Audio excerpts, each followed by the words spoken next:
আচ্ছা, টমকে তো তোমরা চেনো।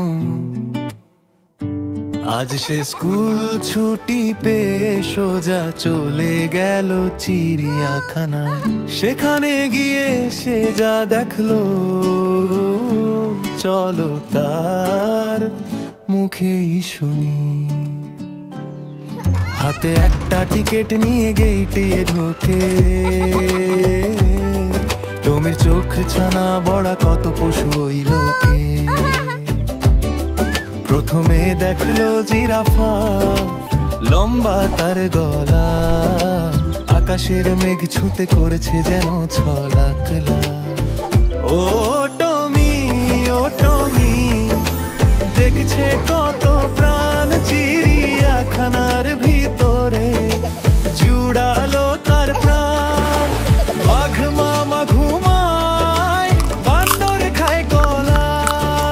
টমির খুশির গল্প যায় না তো বলা। টমির খুশির গল্প যায় না তো বলা। টমির খুশির গল্প যায় না তো বলা।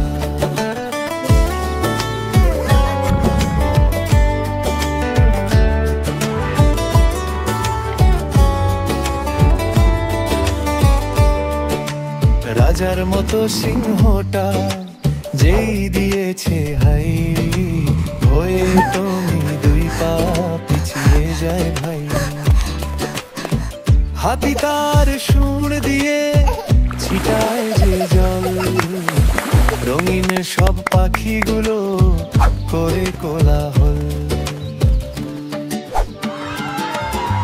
হঠাৎ একটা বানর এসে ভেঙচি কেটে যায়। টমি বলে, আমার চিপস তুই কেন খাস ভাই? সবাই মিলে হাসলো দেখে বানরের কাণ্ড। প্রকৃতির মাঝে যেন খুশির এক ভাণ্ড। ঘুরলো টমি সারাদিন, শিখলো পশুর নাম। বইয়ের পড়া চোখের সামনে দেখলো অবিরাম। সন্ধ্যা হলো, বাড়ি ফিরলো টমি সোনা ভাই।